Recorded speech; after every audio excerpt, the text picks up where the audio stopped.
What's going on, Washington Commanders Nation? It's your boy Rio Robinson back with the latest and greatest on the Rambling with Rio YouTube channel, where we ramble about our Washington Commanders. Washington named its team captains for the week. You know, Dan Quinn listed his unorthodox captain process. It's going to be a week-to-week fluid situation that fluctuates each week.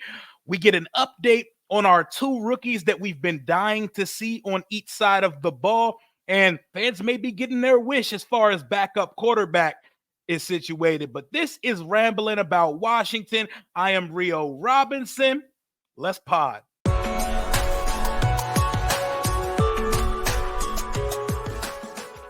What's going on, baby? It is Friday, September 6th. Washington is 2 days away from its season opener against the Tampa Bay Buccaneers. And we got a few updates about captains, about backup quarterback, and if the game status has changed for Jerzon Johnny Newton and offensive tackle Brandon Coleman. The NFL season got kicked off last night, and it was a fucking classic. Phenomenal game. The refs tried their best to put their zebra influence on the game. There was yellow laundry on the field throughout, but both teams battled. Both two-time MVPs went crazy, and it came down to the final second. The script writers are already on their best bullshit. One game into the season, it continues tonight in Brazil, where we are all cheesehead Green Bay Packers fans tonight. Pull up on the channel and let's hate watch the Philadelphia Eagles together. But let's get to the topic of today's video. Today is a daily Friday game week update for the Commanders. So the team listed its captains for the week. Remember, we all were kind of surprised, a little shocked at how Dan Quinn said it's going to be a fluid week-to-week operation when it comes to deciding who the team's captains are going to be. And their captains for week 1 versus Tampa Bay.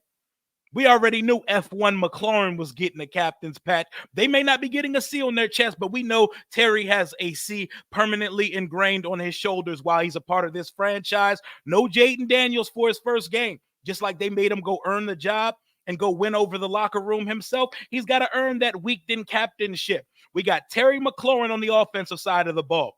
On the defense, a little bit of a surprise. Clelin Ferrell is your defensive captain. We know he's starting at the edge. We know he's rocking number 99, the former digs of Chase Young. And we know he kept Chase Young off the field in San Francisco last year. While he has not yet lived up to his expectations of being the 4th overall pick in the draft where he was reached for by Mike Mayock and John Gruden and the Raiders, he has obviously made an impact in this locker room and culture here. He's going to be your defensive captain for week 1. No surprise on the special teams part. The all-team gunner, the all-team pro, all-pro Revo, as he calls himself. Jeremy Reeves is going to be your special teams captain. It's either him or Chase. You know one of them is going to be the guy every week. Hopefully throughout the season when guys perform on the special team side of the ball, maybe a guy like Tyler Owens can get that special team C one day.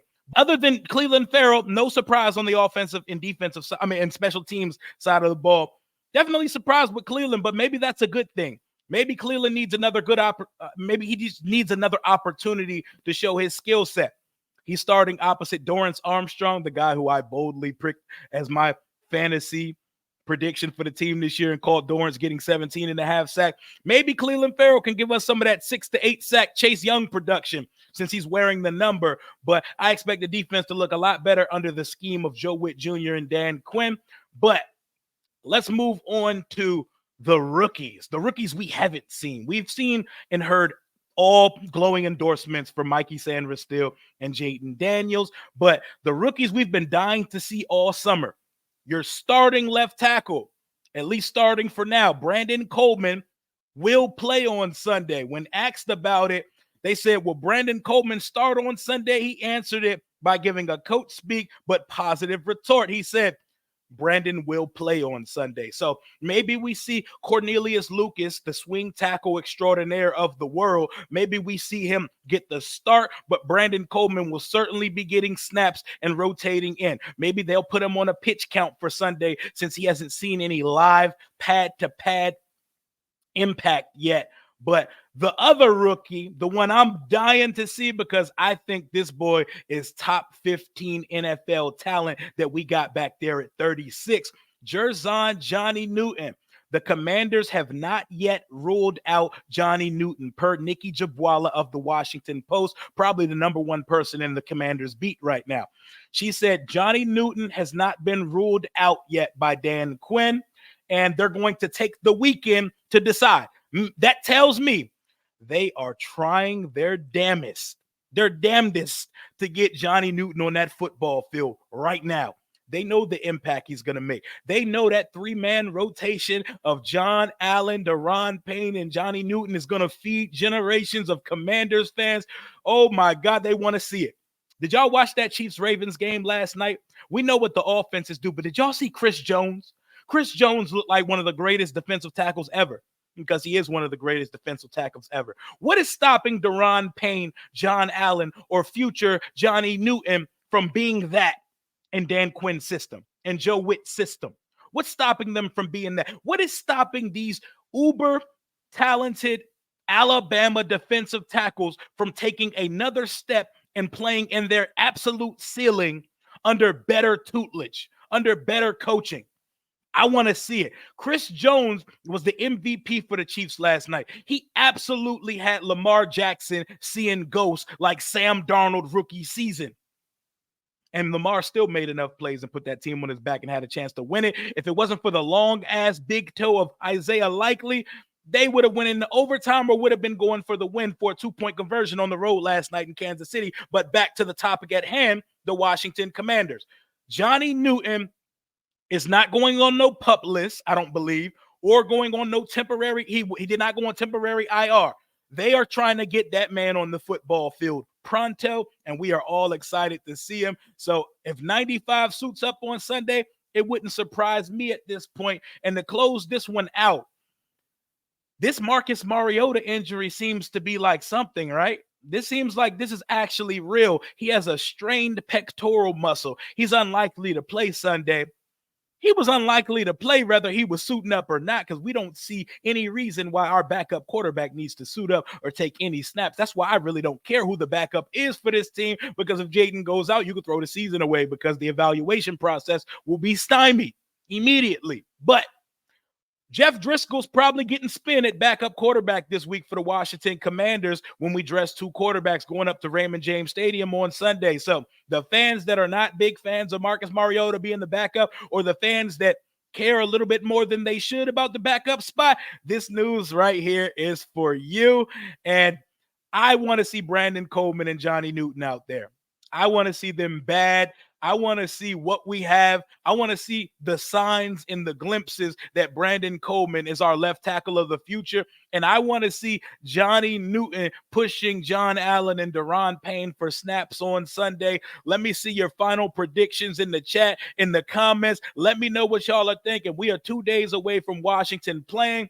By the time you watch this video, Washington will be waiting for the 1 p.m. afternoon games to be finished up so we can get right to it.